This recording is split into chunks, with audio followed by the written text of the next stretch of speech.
मेरे पखानजोर के कुछ कुछ लोगों को लगता है बहुत मज़े से रह रही है, डिवोर्स हो गया है, अपनी ज़िंदगी जी रही है। तो आके मेरे साथ रहो, पता चल जाएगा कि लाइफ में कितना स्ट्रगल है। हाँ,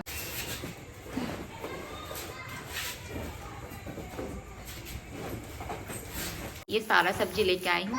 अब आप लोग से मैं रेसिपी शेयर करूँगी, मेरी कुकिंग की रेसिपी आप लोग सब शेयर करूँगी। तो अभी मैं आप लोग को दिखाती हूँ मैं क्या क्या मंगवाई हूँ। मैं फ्लिपकार्ट से मंगवाई हूँ ये दोनों चीज़ें, और इसको तो मैं पहले यूज़ कर चुकी हूँ। ठीक है, ये कैसे पार करके जाऊँ, सब ठीक है।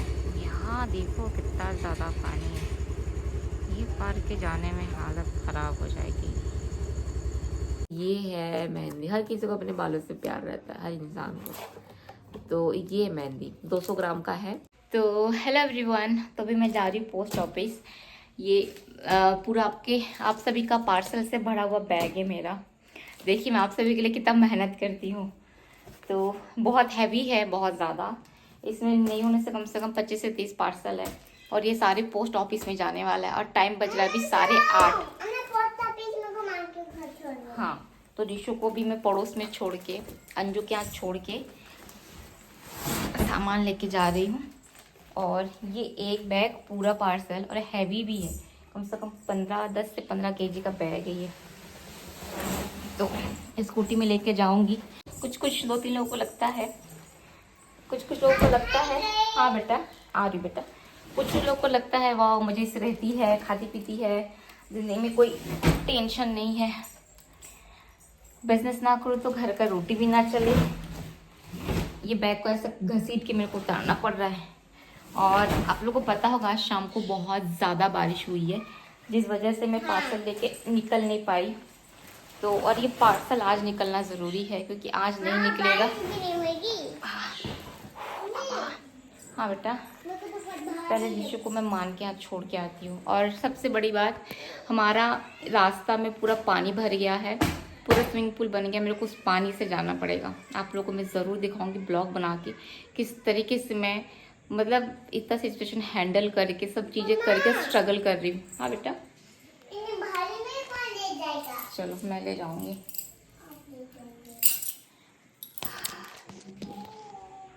इतना आसान थोड़ी है लाइफ। मेरे पखानजोर के कुछ लोगों को लगता है बहुत मज़े से रह रही है, डिवोर्स हो गया है, अपनी ज़िंदगी जी रही है। तो आके मेरे साथ रहो, पता चल जाएगा कि लाइफ में कितना स्ट्रगल है। हाँ, सुकून ज़रूर है लाइफ में कि खुद की लाइफ है, खुद की चॉइस है, लेकिन स्ट्रगल बहुत ज़्यादा है, क्योंकि बच्ची की जिम्मेवारी है, और वो तो मैं पूरा करूँगी। तो बस बच्चा पैदा करने से थोड़ी होता है, उसकी जिम्मेवारी भी निभाना पड़ता है। चलो बेटा, पहले इसको मान के घर छोड़ के आती हूँ। चलो मत पकड़ो बैग, आओ स्कार्फ बांध के जाऊंगी, कीड़े मकोड़े उड़ रहे हैं। आओ चलो, आते आते बारिश मत पकड़े मेरे को। रेनकोट छाता वाता कुछ भी नहीं है, और कितना खर्चा हो गया।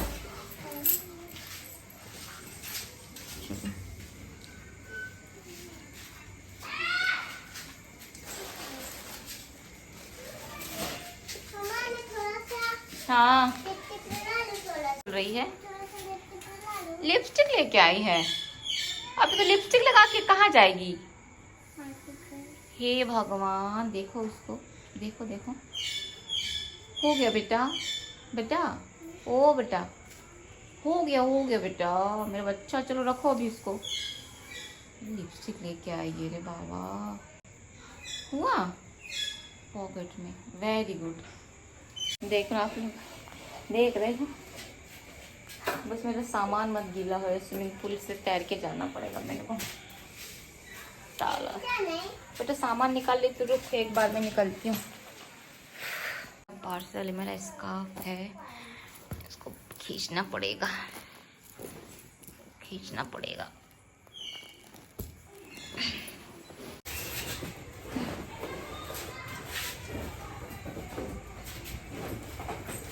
बैग है ना थोड़ा ज़्यादा मतलब भारी हो गया था, और बड़ा भी था, और ये स्कूटी पे छोटा है ना, तो उसका सामने का जो पोर्शन रहता है जहाँ पे खड़े होते हैं बच्चे लोग, वो थोड़ा सा छोटा है, तो उसको डालने में मेरे को दिक्कत हो रहा था। तो मैं अभी अगर लेके नहीं जाऊँगी ना, तो मुझे 2 ट्रिप मारना पड़ेगा। अभी मुझे ये भी नहीं पता कि मैं रास्ता पार करके जा पाऊँगी कि नहीं, क्योंकि आज बहुत ज़्यादा बारिश हुआ है। अगर मैं रास्ता पार करके ना जा पाई तो मैं वापस आ जाऊँगी, फिर मैं कल जाऊँगी। लेकिन ये देना भी ज़रूरी है क्योंकि इसमें आप सबका पार्सल रहता है। ऑलरेडी पोस्ट ऑफिस लेट पहुँचाता है और मैं भी अगर खुद लेट चली जाऊँगी तो और लेट पहुँचेगा। इसलिए कैसे भी करके हो मैं बोली चलो ठीक है पार्सल दे देती हूँ और रीशु को अंजू के घर छोड़ दूँगी। भीड़ रहा तो आते आते 10:30-11 बज जाएगा क्योंकि पार्सल बहुत सारे हैं। और अगर भीड़ नहीं रहा तो आधे घंटे में आ जाऊंगी क्योंकि फिर भीड़ नहीं रहने से भी क्या ना बारिश का टाइम भी फिर सोची मैं कोई आएगा भी नहीं शायद, तो फिर चली ही जाती हूँ। देखती हूँ बस मैं ये 7 समुंदर पार कर लूँ। बारिश के समय आप लोगों को तो पता होगा कितना ज़्यादा पानी जमता है हमारे यहाँ पे, पता नहीं रास्ता कब ठीक करेंगे। जब घर लिए थे तब बता दिए थे रास्ता बन जाएगा 6 महीने में, भी 1 साल होने को जा रहा मेरे को यहाँ आए हुए, अभी तक रास्ता का कोई आता पता नहीं है। पहले ये वाला रोड था जो हम लोग आराम से जाते थे, अब ये रोड में इतना पानी भरा है कि अब हम लोग यहाँ से जा ही नहीं सकते। तो अभी ये दूसरा रोड यूज़ करें, इसमें भी पानी इतना भरा कि चलो ठीक है, मतलब गाड़ी वाड़ी तो चल जा रही है। पहले वाला रोड ख़राब किए, बड़ा बड़ा बुलडोज़र ट्रैक्टर वक्टर चलता रहता है ना, वो पूरा ख़राब कर दिया। उसी रोड से एक दिन मैं आ रही थी, मैं गिर गई थी वहाँ पर क्योंकि स्कूटी का टायर पतला रहता है और कीचड़ का वो संभाल नहीं पाता ऐसी वजह से। तो चलिए अब मैं जाती हूँ, देखती हूँ, होप सो चली जाओ। अगर ना जा पाई तो फिर वापस आ जाऊँगी, फिर आप सभी का पार्सल फिर कल निकलेगा। कल तो सोची हूँ कि लाइव वगैरह आऊँगी, लेकिन मुझे आज सामान लेने जाना था। मेरा सामान आ चुका है, जहाँ से मैं लाती हूँ ना, मैं अपना चॉइस के हिसाब से ऑर्डर देती हूँ कि मुझे ये साड़ी वो साड़ी चाहिए, तो इन लोग मुझे मंगवा देते हैं। तो अब ऐसा है ना कि आज मैं जाने वाली थी साड़ी वाड़ी लाने के लिए, लेकिन बरसात की वजह से मैं नहीं गई क्योंकि अगर मेरा वो नया माल, अगर नया साड़ी जो आप लोग का री ऑर्डर है फिर ऐसे में लाने वाली थी, अगर वो ख़राब हुआ तो मुझे लाखों का नुकसान हो जाएगा। इसी वजह से आज मैं गई नहीं। ये देखिए पानी कितना ज़्यादा भरा हुआ है, इतना ज़्यादा पानी है, ये पार के जाने में हालत ख़राब हो जाएगी। जय बजरंग बली बोल के तो मैं चल पड़ी थी, गड्ढा गुड्डी, एक तो रात का समय है, पता नहीं कहाँ पे कौन सा गड्ढा है क्या पानी है, बट चले कि फाइनली पहुँच चुकी थी पोस्ट ऑफिस। किस्मत इतना अच्छा था कि बस मेरे सामने एक अंकल थे, फिर इनके बाद फिर मेरा था। मतलब मैं बोली बस अब फटाफट करूँ और यहाँ से निकलूँ क्योंकि मैं ऋषि को पूजा क्या छोड़ के गई थी। अब क्या है ना कि अब जितना पार्सल है ना आधे घंटे में भैया कर देंगे। मैं अगर 10 बजे तक भी घर पहुँच जाऊँगी ना तो भी फटाफट घर पहुँच के खाना बना के फिर ऋषि को खिला विला के उसको सुला के फिर मैं अपना बाकी का काम करती रहूँगी। आज थोड़ा वैसे फ्री हो क्योंकि अभी लाइव भी नहीं आई थी ना, तो जैसे ज़्यादा पार्सल निकला भी नहीं था। बाकी ये पुराना लाइव का है, 2 दिन पहले का लाइव का, जब लाइव आई थी तब का पार्सल है। तो भैया बोले आप ही लगा दो स्पीड पोस्ट का स्टिकर। स्पीड पोस्ट ही करती हूँ मैं ताकि जल्दी जल्दी आप लोग के पास पहुँचे, जबकि स्पीड पोस्ट का चार्ज ज़्यादा रहता है। आप लोग बता दो, पोस्ट ऑफिस का डिलीवरी का चार्ज 200, 300, 150 ऐसे तक भी रहता है, 100 रुपये तक भी रहता है। तो भी मैं जितना यहाँ पे पार्सल जमा करूँगी ना, मेरे हिसाब से शायद डिलीवरी चार्ज सारा मिला कर 2500 से 3000 मेरा डिलीवरी चार्ज आज लग जाएगा यहाँ पे। क्योंकि कुछ कुछ पार्सल थोड़ा हैवी है और उसमें बहुत ज़्यादा सामान है, तो उसका 500-600 के आसपास तो उसका बनेगा ही बनेगा। एक आइडिया रहता है ना देते देते। तो काफ़ी लोग को लगता है कि शायद पोस्ट ऑफिस में पैसे नहीं लगते डिलीवरी चार्ज में, लेकिन पोस्ट ऑफिस में भी पैसे लगते हैं डिलीवरी चार्ज में। मैं खुद वेट नहीं कर पा रही हूँ, मैं कब जल्दी से नया कलेक्शन लाऊंगी। बस आज बारिश की वजह से बोली ना नहीं जा पाई, अगर जाती तो अगर वो सामान ख़राब होता आप सोच सकते हो। तो बस कल भगवान से ही प्रे करती हूँ, भगवान जी बस कल चले जाओ न्यू कलेक्शन लाने के लिए, क्योंकि बाकी सारे कलेक्शन तो सोल्ड आउट हो चुके हैं। अभी जितना सामान लाई थी सोल्ड आउट, पुराने कुछ है, पुराना मतलब 2 महीना पहले वाला कुछ है, तो उसको मैं एक बार फिर से सेल में दिखा दूँगी। अदरवाइज़ अभी तो सेल वगैरह नहीं निकलेगा। आते आते घर के लिए कुछ सब्जियां लेके आई हुई थी, 1 हफ्ते का सब्जी एक बार में लेके आ गई क्योंकि अभी बारिश का समय है और वो कीचड़ वाला पानी पार करके फिर जाना, फिर सब्जी लाना, फिर ये सब चीज़ मतलब बस मेरे पास टाइम भी नहीं रहता। पता है मैं खुद के लिए टाइम नहीं निकाल पा रही हूँ। कब से पार्लर जाऊँगी वो भी नहीं जा पा रही हूँ। कब से मेरा एक काम पेंडिंग पड़ा है, मेरे को आधार कार्ड का ऑफिस में जाना, वहाँ पर भी नहीं जा पा रही हूँ। लेकिन सब अभी मम्मी लोग आने वाले हैं ना, फिर ऋषु को मम्मी के पास रख के घर का काम मम्मी के ऊपर छोड़ के फिर मैं जाऊंगी आधार कार्ड के ऑफिस में, क्योंकि वहाँ पे मेरे को सुबह से रात तक का टाइम लग सकता है, क्योंकि उसमें बहुत ज़्यादा वेटिंग करवाते हैं। पहले भी 2 बार गई हूँ, बहुत ज़्यादा वेटिंग करवाते हैं, तो उसमें भी टाइम लग जाता है।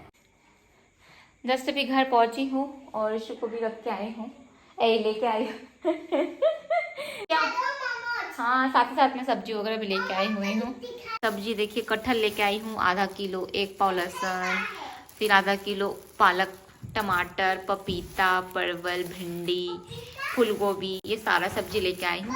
अब आप लोग से मैं रेसिपी शेयर करूँगी, मेरी कुकिंग की रेसिपी आप लोग सब शेयर करूँगी।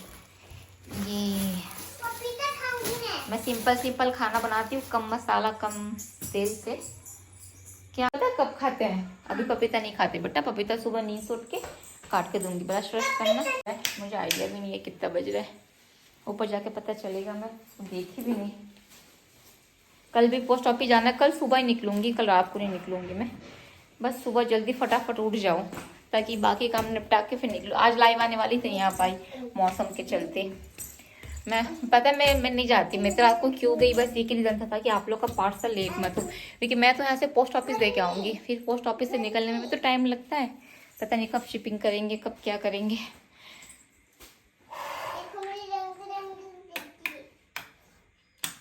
कितना बज रहा है, आई थिंक 9 9:30 बज रहा होगा, पता नहीं, जल्दी आ गई। हाँ बेटा, हाँ 10 बज रहे हैं, देखो 9:54, बेटा 10 बज गया, मैं 10 बजे घर आई। चलो भी आप सभी को बाय बाय, छोटा सा ब्लॉग था। अच्छा बाय बाय करोगे? मैं भी करूंगी। आओ बाय बाय, यहाँ पे आके करो, गुड नाइट। तो अभी मैं आप लोग को दिखाती हूँ मैं क्या क्या मंगवाई हूँ। मैं फ्लिपकार्ट से मंगवाई हूँ ये दोनों चीज़ें, और इसको तो मैं पहले यूज़ कर चुकी हूँ। इसको मैं पहले कैसे यूज़ आप लोग को बता रही हूँ। मेरा जो पहला चैनल था ऋषा शताब्दी विश्वास करके, तो वो जो चैनल है जो डिलीट हो चुका है, उसमें मुझे बहुत सारे कोलैब्स मिलते थे, हर महीने मुझे 1 या 2 कोलैब मिलता ही था। तो सबसे ज़्यादा मतलब मम्मा के साथ एक बॉन्ड साइन हुआ था कि वो मुझे हर महीने 1 प्रोडक्ट देंगे और मुझे उसका कोलैब करना है। तो मुझे मम्मा अर्थ में बहुत सी चीज़ें, आपका फेस वॉश हो गया, क्रीम हो गया, सब चीज़ें मुझे मिलता था, शैम्पू हो गया, तो कंडीशनर। तो मुझे उस समय एक कोलैब के दौरान मुझे एक ये प्रोडक्ट मिला था, मम्मा अर्थ का लेमन एंटी डैंड्रफ शैम्पू, ये मुझे मिला था कोलैब में। तो मैं उस समय जबकि सनसिल्क शैम्पू यूज़ करी थी, उसमें भी मेरे हेयर फॉल हो रहे थे, लेकिन मैं जिन्हें जैसे ही ये वाला शैम्पू अब उन्होंने कोलैब के लिए दिया, कोलैब के लिए देने से क्या होता है, यूज़ करके वीडियो बनाना पड़ता है। तो मैं इसको जैसे यूज़ की ना, बिलीव नहीं करोगे, मेरे बाल भी नहीं झड़े थे और सर में हल्के हल्के डैंड्रफ थे। वो ना मेरे को थोड़ा सा फ्री लग रहा था, ईचिंग थोड़ा बंद हो गया था। सभी आप लोग को बताइए ना कि डव शैम्पू यूज़ करके मेरे बाल में पूरा क्या बोलते हैं डैंड्रफ हो गया। एक बार आप लोगों को नाम दिखा देती हूँ ये, और इसको मैं टैग कर दूंगी। ये बहुत अच्छा शैम्पू है। अभी मैं इतना परेशान हूँ ना अपने डैंड्रफ से, इतना परेशान हूँ, मतलब कंघी करने से, बाहर बैठ के कंघी करती हूँ तो ऐसा डैंड्रफ निकलता है और इतना इचिंग होता है, लगता है जैसे जुआ होता है, ऐसा इचिंग होता है। हालांकि मेरे सर में जुआ कभी होता नहीं है, इतना खुजलाता है। तो अब मैं सोच ली हूँ, अब नहीं, फिर मैं क्या करूँ मुझे समझ में नहीं आ रहा था। फिर मुझे याद आया कि मुझे मम्मा की तरफ से तो कोलैब में एक शैम्पू मिला था, मुझे नाम याद था। तो फिर मैं बोली मैं इसको मंगा के देखती हूँ। तो फाइनली मैं मंगाई हुई हूँ, क्योंकि मैंने वो 1 बोतल, मैं मेरी बहन, हम दोनों ने ख़त्म किया था, और हम दोनों को ख़त्म करने में वो 1 बोतल 1.5 से 2 महीना लग गया था। इसमें शैम्पू में काफ़ी ज़्यादा मात्रा में रहता है। तो इसका प्राइस तो मुझे पता नहीं, फ्लिपकार्ट से मंगवाई हूँ, 350 का इसका प्राइस है शैम्पू का, लेकिन मुझे इससे कम ही मिला था। प्राइस से थोड़ा सा कम रहता है ना, फ्लिपकार्ट में तो ऑफ चलता ही रहता है। तो अगर आप लोग को भी डैंड्रफ है, इचिंग होता है, तो आप लोग ये शैम्पू मंगवा सकते हो, lemon anti dandruff shampoo with lemon and ginger. बहुत अच्छा रहता है, क्योंकि मैं पहले 1 बोतल यूज़ की हूँ। मैं सच में बहुत ज़्यादा परेशान हो गई हूँ, मतलब ना इतना ईचिंग होता है ना, मतलब दिखेगा नहीं, क्योंकि मैं मेहंदी लगाई थी ना, थोड़ा सा बाल, सामने का बाल। और साथ ही साथ मंगवाई हूँ ये Attar Ayurveda pure natural and henna powder. ये मैं कभी यूज़ नहीं की, फर्स्ट टाइम मंगाई हुई हूँ। खोलते हैं इसको, ये कभी यूज़ नहीं की, मैं हमेशा दूसरा यूज़ करती। मैं बोली चलो ठीक है, इस बार थोड़ा अलग यूज़ किया जाए, क्योंकि कल मेहंदी लगाई थी ना मैं, थोड़ा इतना ही बस लगा है, बाकी पूरा सर रह गया। मैं बोली नहीं, और कलर करने के लिए मुझे सब लोग मना कर रहे। मैंने अपने आसपास भी पूछा बाल कलर करूँ क्या, मेरा बहुत मन हो रहा है, तो बोलते हैं कि नहीं दी, बाल कलर मत करो, बाल खराब हो जाएंगे, भले मेहंदी कर लो मेहंदी। मतलब मैं आप लोग को बताऊँ तो मेरा बहुत मन है कि मैं बाल कलर करूँ ना, अंदर एक मन होता है ना 100 मतलब 1000-2000% मन है कि मैं बाल कलर करूँ, मतलब 100% नहीं, मेरा 1000-2000। जिससे पूछ रहे सब मना कर रहे, जिससे पूछ रहे सब मना कर रहे, मत करो, बाल खराब हो जाएंगे, बाल खराब हो जाएंगे करके। तो यार मुझे मेरे बालों से बहुत प्यार है, आप लोगों को पता होगा। तो ये है मेहंदी, हर किसी को अपने बालों से प्यार रहता है, हर इंसान को। तो ये मेहंदी 200 ग्राम का है, तो 100 ग्राम सिर्फ और सिर्फ पानी में भिगाऊंगी मैं इसे। आप लोग अगर लगाना तो दही में भिगाना, बहुत अच्छा रिजल्ट देता है। तो दही मेरे पास है नहीं, तो सिर्फ और सिर्फ पानी में भिगाऊंगी आधा मेहंदी लेके। फिर जो मेरे पूरे बाल है ये, फिर पूरे बाल में देखिए मेरा बाल, फिर पूरे बाल में लगा दूंगी। पता है जो अवीमी हेयर ऑयल है ना, उसने मेरे इतने छोटे छोटे बाल पूरा उगाया है यहाँ पे। रात को ना जब रीशु के साथ रहती हूँ ना, तो थोड़ा सा हेयर केयर करती हूँ, तो ये देखो छोटे छोटे बाल, मतलब आ नहीं रहा है, ये देखो छोटे छोटे बाल देखा आपको। ये अवीमी हेयर है ना, ये उगाया है, मतलब अवीमी जो हेयर ऑयल है वो मेरे बाल उगाया है। तो बाल अगर बोलोगे एकदम बंद हो गया झड़ना, देखिए 50-60 बाल तो रोज झड़ेंगे, क्योंकि उनको झड़ना ही है, वो नेचुरल है। ऐसे पेड़ के पत्ते झड़ गए, वैसे बाल भी झड़ना नेचुरल है। लेकिन अति 100 से ज़्यादा झड़ना हानिकारक होता है। लेकिन बाल अगर उग रहा है, झड़े हुए जगह पे बाल उग रहा है, ये बहुत अच्छी बात है। और बाल उगता है कि तेल तो बहुत अच्छा है। तो ये 2 चीज़ें मंगवाई हूँ मैं। अभी ये मेहंदी लगाऊंगी ना मैं, ये इसमें सिर्फ मेहंदी है, शिखा का ईटा वीटा कुछ मिक्स नहीं है। तो ये मेहंदी मैं लगाऊंगी ना, तो आप लोग से इसका वीडियो शेयर करूंगी। तो देखती हूँ, अभी लगाऊंगी मैं, अभी खोलूंगी। और ये शैम्पू अगर आप लोग को इचिंग होता है स्कल्प में, डैंड्रफ, ये शैम्पू आप लोग ज़रूर मंगाएं, बहुत अच्छी शैम्पू है ये। तो आज मेहंदी लगा लूँगी मैं, कल शैम्पू करूँगी तेल पे लगा के, तब यूज़ होएगा। फाइनली चलो कोलैब का कुछ तो फ़ायदा हुआ। तो उन्होंने मुझे कोलैब में बहुत सारे शैम्पू, एक बार अनियन शैम्पू भेजा था, एक बार वो हिबिस्कस वाला शैम्पू भेजा था, फिर एंटी डैंड्रफ वाला। तो सबसे अच्छा मेरे को यही लगा, ये सबसे ज़्यादा मेरी बहन इसको लगाई, सबसे ज़्यादा। मैं तो कम ही लगाई हूँ शायद, सबसे ज़्यादा वही यूज़ करती थी, क्योंकि वो शैम्पू ज़्यादा करती थी, मैं शैम्पू कम करती थी। चलिए आप सबको मैं नीचे टैग कर दूँगी, ठीक है, आप लोग वहाँ से ले लेना।